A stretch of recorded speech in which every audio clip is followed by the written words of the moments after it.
कल क्लास 12 के साथ हमने क्लास ली थी। बहुत ही क्लास 12 के साथ कल एक क्लास ली थी, बहुत इंपॉर्टेंट क्लास है वो। कल शाम को मेरे घर पे करीब 10 बच्चे भी आए थे। और वो मेरा घर ट्रांसफ़र हो रहा है आजकल। घर में सब कचरा इकट्ठा है ढेर सारा। डिस्टर्ब हो जाएगा बेटा, अगर आप डिस्टर्ब करोगे तो डिस्टर्ब हो जाएगा। हाँ, आप चाहेंगे ना तो डिस्टर्ब हो जाएगा, बिकॉज मैथ्स मैथ्स की तरह क्लासेस जो देता है टीचर, एक छोटा सा एरर क्लास को खराब कर सकता है। बनाने के लिए बहुत एफर्ट चाहिए होता है मैथ्स में ना। अगर छोटा सा एरर हो जाता है, आप पॉइंट इसके पहले यहाँ लगा दें, तो पूरा आपने 1 घंटे मेहनत किया होगा, सब खत्म हो जाएगा। लेकिन अगर आपको सब कुछ सही से करना हो तो बहुत मेहनत करनी पड़ेगी। तो I request you, please give me your 20 minutes, 20 minute. और मैंने जानबूझ के उसको रुकवा दिया, बिकॉज ये क्लास अवतार का सीरियल आप तब भी देख सकेंगे जब मैं नहीं रहूंगा। तो कल की जो हमने क्लास ली थी उसमें थोड़ा सा ब्रीफ किया था कि आईईएसएम है क्या। मुझे आप लोगों को आइडिया है आईईएसएम क्या है? आईईएसएम का फुल फॉर्म क्या है? हम्म? हाँ, कुछ थोड़ा सा पहले कभी नहीं सुना आईईएसएम ना। ये जो हमारा माइंड है ना, इसको बोलते हैं कॉन्शियस माइंड, चेतन मन। इसके जरिए हम लोग पढ़ाई करते हैं, टीवी देखते हैं, इंटरेक्ट करते हैं, जो भी करते हैं कॉन्शियस माइंड के जरिए करते हैं। एनिमल्स में और हम में कॉन्शियस माइंड का ही डिफरेंस है। एनिमल्स के पास कॉन्शियस माइंड की मेमोरी इकट्ठी नहीं होती। वो लोग आप जो भी किसी से कोई कुछ कहेगा तो वो एज पर्सनालिटी डेवलप नहीं होती, उसको बोलते हैं सेल्फ कॉन्शियसनेस। एनिमल्स में नहीं होती, ह्यूमंस में सेल्फ कॉन्शियसनेस होती है। ये अच्छी भी होती है और खराब भी होती है।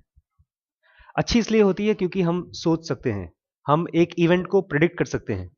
एनिमल्स रोड क्रॉस करते हैं, हम अपने बच्चों को सिखा सकते हैं कि अगर आप ट्रैफिक में रोड क्रॉस करेंगे तो पहले बाएं देखो, फिर दाएं देखो, फिर बाएं देखो, फिर जाओ। एनिमल्स अपने बच्चों को नहीं सिखा सकते, क्योंकि उनको अंदाजा नहीं होता कि ये रोड है, उनको मालूम नहीं पड़ता। तो एक तो अच्छा है कि as animals, sorry, as human beings we have got self consciousness, और ये हमारे लिए we are superior to animals.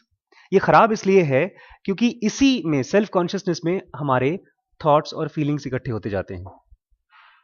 जब हम एग्जाम में पास होते हैं तो खुशी या घमंड, और जब फेल होते हैं तो रोना, इसी में इकट्ठा होता है।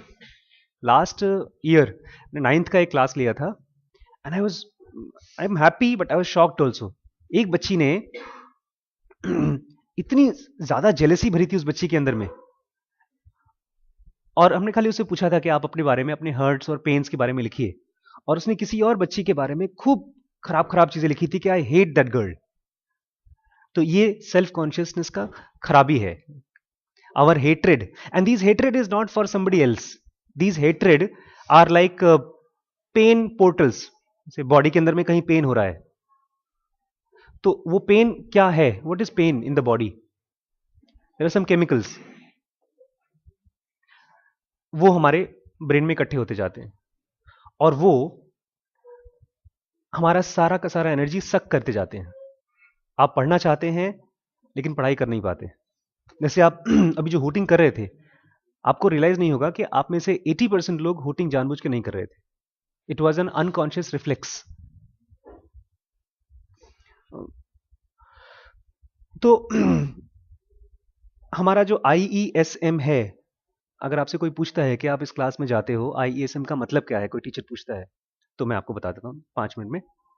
दिस इज एन एक्सप्लेनेशन और short form of conscious mind. ठीक है। हमारे माइंड को हम लोगों ने आईईएसएम में 4 पार्ट्स में समझा है। आई फॉर इंटेलिजेंस, किसी भी चीज को उसमें से कुछ इन्फरेंस निकालना, उसको बोलते हैं इंटेलिजेंस। जैसे ये कलर इससे अलग है, दिस इज आई सेंटर। ये और ये छोटे बच्चे को पता नहीं चलेगा, लेकिन वो जान जाएगा ये कुछ कम है और ये कुछ अलग है उससे। उसको अगर 1 2 नहीं मालूम होगा तो शायद वर्ड नहीं बोलेगा, बट उसको मालूम पड़ जाएगा दोनों में कुछ फर्क है। इसको बोलते हैं आई फॉर इंटेलिजेंस और इंटेग्रिटी। ई फॉर इमोशन और emotivity. I center always functions to create insights, understanding. आपके सामने आपका फ्रेंड आया और उसने कुछ बात कही, आपने उससे पूछा कल कहाँ गए थे, और वो बोलता है नहीं कल कल तो मैं बीमार था, और आप अंदाजा लगा रहे थे कि वो झूठ बोल रहा है कि सच बोल रहा है। दैट दैट अंदाजा लगाना इज फ्रॉम आई और ई? नहीं, that is from I. You are trying to calculate. लेकिन अगर वो बोलता है, झूठ बोलता है और आपको गुस्सा आ जाता है, अच्छा, that is E centre. E centre is the centre where all our noble as well as crude emotions are born. उसका काम समझना नहीं है, उसका काम है ढेर सारे इमोशंस पैदा करना। आप अपनी बुक्स खोलते हैं और तुरंत खोलने के बाद अगर आपको खुशी होती है कि अरे वाह मजा आ गया, क्या चैप्टर पढ़ रहे हैं, that is plus E. Book खोलते ही आपको लगता है अरे यार इतना ढेर सारा पोर्शन बचा हुआ है, दैट इज माइनस ई। आप बुक खोल करके कोई एक लाइन पढ़ रहे हैं, for example this is the lesson of our volatile times. Volatile times, इसमें खट से पढ़ के मुझे मालूम पड़ गया this is the lesson, lesson है our volatile times. Volatile word है जो मुझे समझ में नहीं आया, दिस इज आई और ई। यस, आई मालूम करता है कि हाँ इसमें कुछ चीजें हैं समझ में आ गई, कुछ चीजें समझ में नहीं आ रही। अब वॉलेटाइल कहाँ सुना है मैंने? वॉलेटाइल सुना है डिक्शनरी में, कहीं सुना है ऑब्वियसली। कोई चीज है वॉलेटाइल जो होती है केमिस्ट्री में? क्या चीज होती है केमिस्ट्री में? जो चीज अपने आप उड़ जाती है हवा में, परफ्यूम्स। तो अच्छा, तो परफ्यूम्स के बारे में भी हो सकती है, या तो हो सकता है कुछ और भी हो। तो दिस इज आई प्लस आई। अच्छा बेटा, इसमें तो लिखा हुआ है the hottest thinker in the world, इस बंदे के बारे में लिखा हुआ है। इसका नाम है Nassim Nicholas Taleb, hottest thinker in the world. Boss, इसकी तरह तो मैं भी हॉट बन सकता हूं पढ़ के। इसमें थोड़ा सा ई है, प्लस ई, मैं भी बन सकता हूं, और थोड़ा सा माइनस आई है। हॉटेस्ट बनना, कूल बनना, स्मार्ट दिखना, इसमें थोड़ा सा माइनस आई है। क्यों? क्योंकि without knowing if you want to become something that is destructive.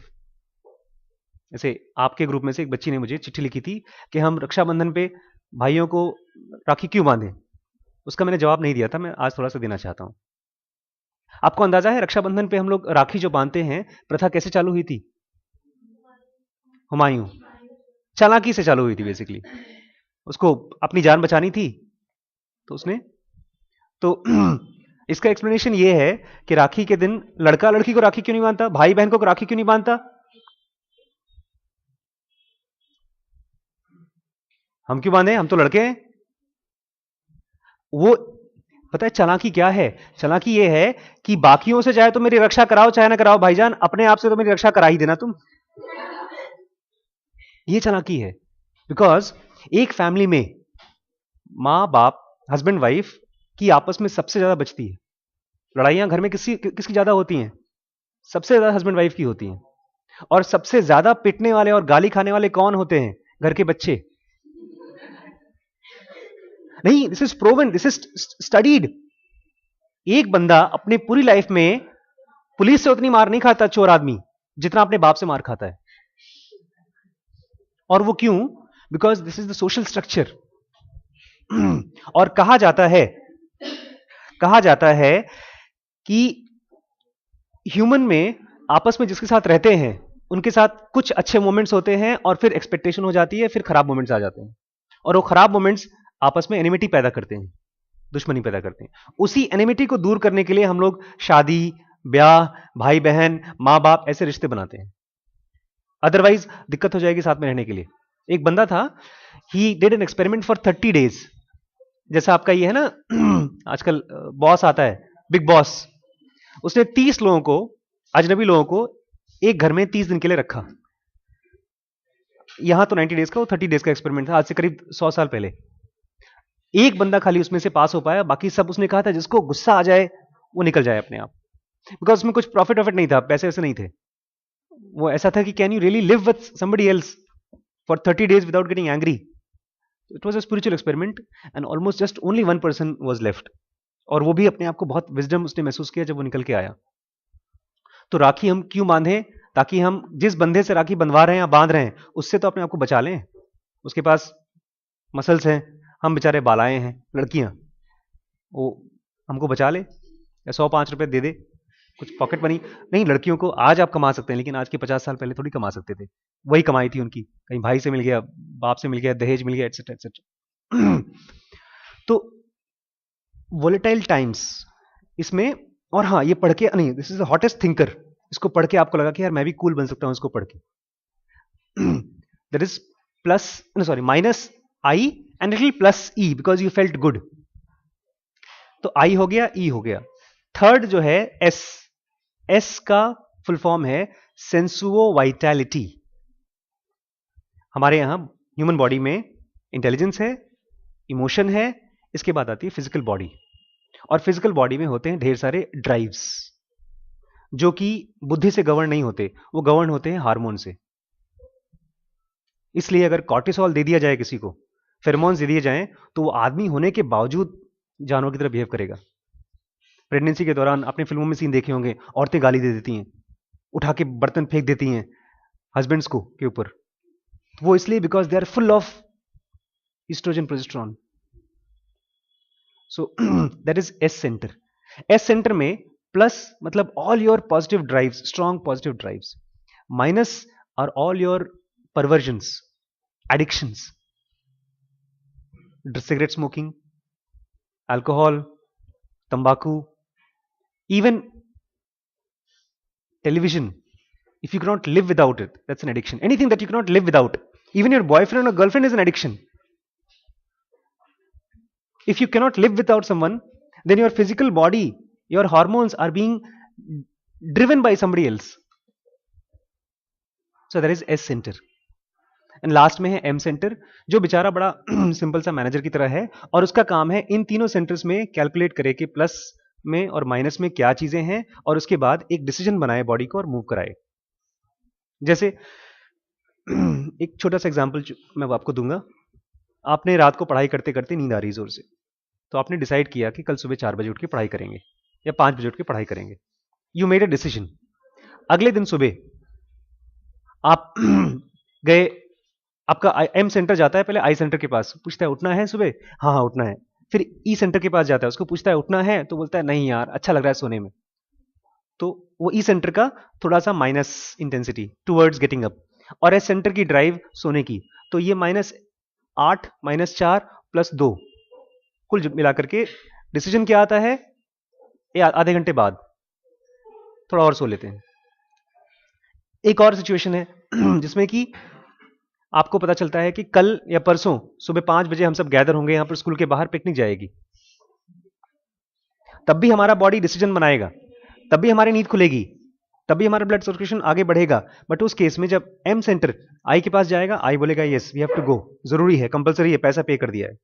E centre बोलेगा मजा भी आएगा, और एस सेंटर भी ड्राइव, स्ट्रॉन्ग ड्राइव रहेगी कि यार लड़के लड़कियां सब जाएंगे, मौज मस्ती करेंगे, तो लेट्स गो। और आपकी नींद 5 बजे के पहले 4:30 बजे खुल जाएगी। This is the work of M centre. अच्छा इसमें नई बात क्या बता रहे हैं आप सर, खाली नए नए वर्ड्स बता रहे हैं? नहीं, नई बात यह है कि आई, ई और एस का अपना रेशियो है 2, 4 और 8 का।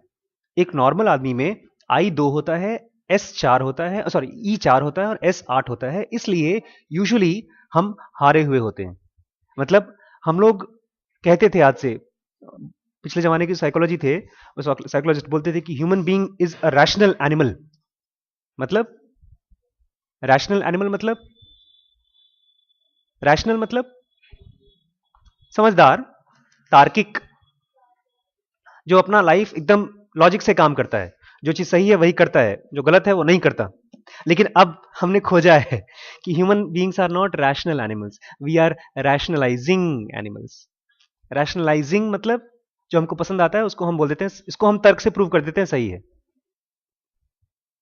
मतलब एप्पल का लैपटॉप अगर पसंद आ गया तो हम कन्विंस कर देंगे बाप को कि सर पापा ये बहुत अच्छा है, लिनोवो बेकार है। This is called rationalising. मैं अभी मकान जो शिफ्ट कर रहा हूं, हमारे मकान मालिक बोलते हैं आप डॉक्टर साहब खरीद लीजिए इसको, 2000 स्क्वायर फीट का मकान है। मैं कहा कितने में बेचेंगे? वैसे तो इसकी कीमत 70 लाख रुपए लग रही है, आप 50 में ले लीजिए। ठीक है, मैंने कहा ठीक है बताएंगे। हमने अपने पिताजी को बात की, पिताजी हाँ हाँ काशीनगर में अगर 50 लाख का मकान मिल रहा है तो खरीद लो, अच्छा है। कहा क्यों? आप थोड़ा सा बाहर निकल करके औरंगाबाद रोड पर या शास्त्री नगर में अपना मकान बनाते हैं 2000 स्क्वायर फीट का लेकर के। कल मैंने एक जमीन देखी है, वो मुश्किल से 13 लाख रुपए की जमीन है और 10 लाख में उसमें अच्छा सा एक स्टूडियो अपार्टमेंट बन जाएगा। स्टूडियो अपार्टमेंट मतलब एक बड़ा सा रूम, एक कोने में किचन, एक कोने में बेडरूम, एक कोने में स्टडी, ऐसा कुछ। तो कुल मिला के 25 लाख रुपए में फर्स्ट क्लास आपका 5 स्टार होटल तैयार हो जाएगा अपना खुद का, एक कमरे का। और 50 लाख का मकान ले लें, क्यों? लोकेलिटी अच्छी है। मैंने डॉक्टर साहब से पूछा, हमारी वाइफ से, अभी पिछले 2 साल में इस लोकेलिटी में कितने लोगों के घर गए हैं हम लोग? हमारे सामने पोद्दार जी का मकान है, 2 बार गए हैं, जब उनके यहां पार्टी थी, काजू की सब्जी बनी थी इसलिए गए थे। इस तरफ पड़ोस में इस बगल में श्रीज जाता है क्योंकि उसकी छोटी सी फ्रेंड्स हैं, खेलते कूदते हैं। इस बगल में 2-3 बार अल्ट्रासाउंड कराने के लिए आए हैं वो लोग, उनके घर के अंदर घुसेगी भी नहीं है। तो ये रैशनलाइजेशन है। नहीं नहीं, काशीनगर में ना सब बड़े बड़े लोग रहते हैं, दिस इज रैशनलाइजेशन।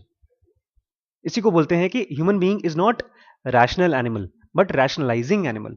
जैसे एक बच्चा आया बोलता है, सर क्रिकेटर बनने में आप बोलते हैं पैशन, आप अपने आप ही बोल देगा, उसने अपने आप बोल दिया, सर आप बोलते हैं पैशन बहुत अच्छी चीज है। मैंने कहा कब बोला भैया? मैंने आज तक कभी किसी से नहीं बोला पैशन बड़ी अच्छी चीज है। उसको लगा होगा कि सर अच्छी अच्छी बातें करते हैं तो पैशन के बारे में अच्छा ही बोलते होंगे। तो सर तो क्रिकेटर अगर मैं बनूं तो, और ये भी नहीं उसने पूछा, उसने तो पूछा सर आप can you guide me to have some good coach in Lakhimpur. Sachin Tendulkar बनना है उसको, जबकि करियर फिल्म स्टार बनने के लिए, क्रिकेटर बनने के लिए, मॉडल बनने के लिए, और इन सब ये सब ऑर्गेनाइज्ड स्ट्रक्चर नहीं है। अगर आप नेशनल स्कूल ऑफ ड्रामा से पास आउट कर जाएं तो भी जॉब अब नहीं मिलेगी आपको। एमबीबीएस करके निकले तो पक्का है कि आपको 50-60 हजार की जॉब मिलेगी। इंजीनियरिंग कर लें तो पक्का है आपको कम से कम 30-40 हजार की जॉब मिलेगी। बेकार से बेकार जॉब भी आपको कम से कम 15 हजार की मिलेगी। लेकिन अगर आप नेशनल स्कूल ऑफ ड्रामा से कर लें कोर्स, उसके बाद क्या करना पड़ेगा? जाकर भीख मांगनी पड़ेगी, स्ट्रगल करना पड़ेगा। But we are ready to do it because we are not rational animal, we are. इसीलिए हम अपने टीचर्स को गाली देते हैं, सर अच्छा पढ़ाते ही नहीं है, इससे अच्छे स्कूल में होते तो सर हमने बहुत कमाल कर दिया होता। कहां होते सर? अगर दून स्कूल में होते तो हमने कमाल कर दिया होता। अरे तुम ही जाते वहां पर वही टीचर होते, थोड़ा सा और अंग्रेजी बोलते, थोड़ा सा और अच्छी अंग्रेजी में गाली देते आपको, तो कोट आपका शायद थोड़ा सा पीला हो गया और काला होता वहां पर, बट रहते तो आप ही, हम ही रहते वहां पे। मैं बंबई गया था, मेरे पिताजी बंबई लेकर गए थे मुझे पढ़ाने के लिए, इलाहाबाद में नहीं पढ़ा पाए। वहां के फादर थोड़ा और स्ट्रिक्ट, उनके क्लास में जाने से भी डर लगता था मुझे, बट अल्टीमेटली मैं ही था। सो दिस इज आई, ई और एस, एम। नॉर्मल आई होता है 2, ई होता है 4, एस होता है 8 और एम होता है 2। इस स्ट्रक्चर को जब तक नहीं बदलेंगे हम, इसका रेशियो जब तक नहीं बदलेंगे, हमारे ब्रेन में इसके रेशियो बदलने हैं। It has to change at the level of cells. मतलब एक आदमी है जो स्विमिंग चाहता है करना, लेकिन जैसे ही पानी में कूदता है वो या तो डूब जाएगा या तो थक जाएगा। Swimming is a very tiring exercise, है ना? तो उसको क्या करना पड़ेगा? साल भर तक अपने मसल्स को डेवलप करना पड़ेगा, ट्राइसेप्स को, क्योंकि ट्राइसेप्स बहुत ज्यादा यूज होते हैं, गैस्ट्रोक्नीमियस और ग्लूटियल मसल्स बहुत ज्यादा यूज होते हैं स्विमिंग में। उसको आपको एक्स्ट्रा सेल्स डेवलप करने पड़ेंगे, एक्स्ट्रा मसल फाइबर्स डेवलप करने पड़ेंगे, तब जाके आपके लिए आसान पड़ेगा। इसीलिए छोटे बच्चों को लिखने में बहुत मुश्किल होती है, क्योंकि छोटे बच्चों को जो लिखने के लिए मसल्स चाहिए ये डेवलप नहीं होते। इसी तरह से आपको आई सेंटर के मसल्स ज्यादा डेवलप करने पड़ेंगे, ई और एस की इंटेंसिटी धीमे धीमे कम करनी पड़ेगी, और उन्हीं इमोशंस में जाना पड़ेगा जो इमोशंस आप चाहते हैं। आमतौर पे क्या होता है, अगर आपका दिल टूट गया तो आप रोने वाले गाने लगा लेंगे और आराम से रोएंगे। या आजकल तो फैशन बदल गया, हम लोग आजकल फेसबुक पे रोने वाले फोटो डाल देते हैं, हाथ कटा हुआ फोटो डाल देंगे, या एक हार्ट के ऊपर ऐसा चक्कू लगा रहेगा उसमें। But you are basically what you are doing is you are increasing minus E of your brain. अगर आप माइनस ई ब्रेन में बढ़ा रहे हैं तो आप कुछ नहीं कर रहे हैं, आप एक तरह के इस तरह से स्मोकिंग कर रहे हैं आप। जैसे आपने हुटिंग किया, हुटिंग में आप कुछ नहीं कर रहे हैं, आप खाली माइनस ई बढ़ा रहे हैं।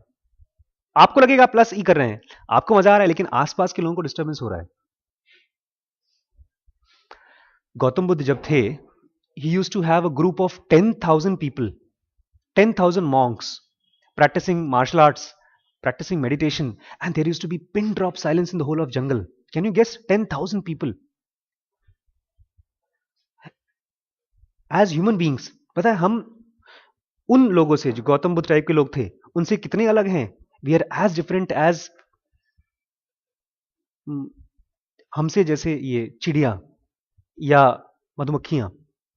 अगर स्कूल में आप देखते हैं, जब एग्जाम होता है तो पूरी तरह से साइलेंस होती है, otherwise lunch if you just stand like ऐसा मेडिटेशन करके उठे तो लगेगा बाप रे बाप कहां घुस गए, और आपको लगेगा ये लोग ऐसे बात करते हैं, लेकिन we are the same people, because हम भी तो हाँ हाँ तूने क्या किया, आज क्या किया, कल क्या किया, ये वो सब बात करते करते करते that creates a commotion, chaos, and that chaos is not just आवाज, that chaos is immense amount of mind's energy which is being lost, which can be used to increase your eye center, and if that eye center increases, then there is a possibility of you becoming successful and intelligent.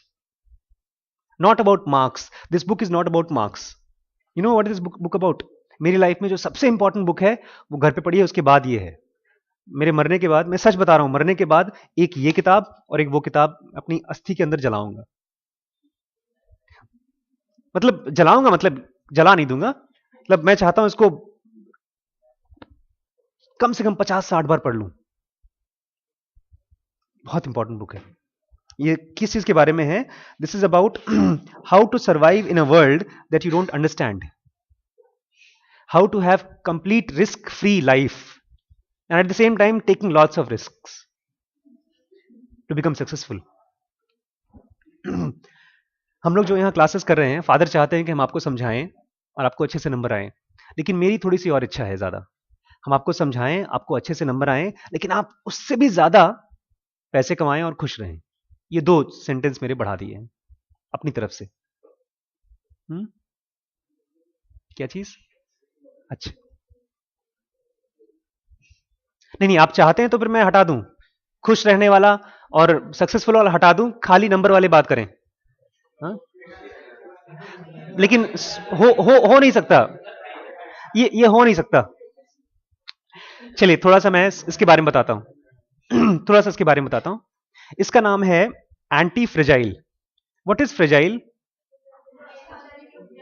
Something that is breakable, very easily breakable, जो बहुत आसानी से, अगर आप जैसे शीशे का glass, that is fragile. तो उसका उल्टा क्या होगा? कोई चीज बहुत कमजोर है, आसानी से टूट जाती है, उसका उल्टा स्ट्रॉन्ग। डिक्शनरी में उसका उल्टा दिया है robust, something that will not break if it falls down और if it is hurt. But he says उसका उल्टा है, this is a new term in dictionary, अभी तक आया नहीं है। He uses the word called as anti fragile.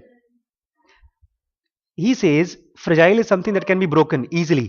Anti fragile is अगर उसको चोट लगेगी तो वो और स्ट्रांग बन जाएगा। ये अगर आपका फोन एंटी फ्रेजाइल है तो जितनी बार जमीन पे गिरेगा उतनी बार वो एरिया और स्ट्रांग होते जाएगा, उतनी बार उसमें एक नए नए सॉफ्टवेयर डेवलप होते जाएंगे, उतनी बार वो रिचार्ज होते जाएगा। दिन भर में 50 फोन करने, 50 बार जमीन पे गिराओ, ठक, हाँ सर रिचार्ज हो गया सर, अरे बैलेंस खत्म हो गया सर रुक जाइए। हाँ, but this phone is not anti-fragile, this phone is fragile. What is anti-fragile? He says we don't know, that is why we are not successful, but our minds are anti-fragile. Economical system is anti-fragile, financial system is anti-fragile. मतलब आज से 10 साल पहले या 15 साल पहले या 20 साल पहले हम लोग कम्युनिकेशन कैसे करते थे? एसटीडी फोन से, चिट्ठी लिख करके, चिट्ठी लिखते थे, टेलीग्राम करते थे। अब because of emails and mobiles postal system में बहुत बड़ा क्राइसिस आ गया, गरीबी आ गई. But transferring of information has become more strong, much more cheaper. This is how एक चोट लगी पोस्ट ऑफिस को, but system of transferring of information has become stronger. Class खत्म? अभी फ्री है आपका? नहीं, ठीक ठीक, will discuss it next time. एक नहीं, नेक्स्ट आप ऐसा करिएगा, जो हमने बातचीत की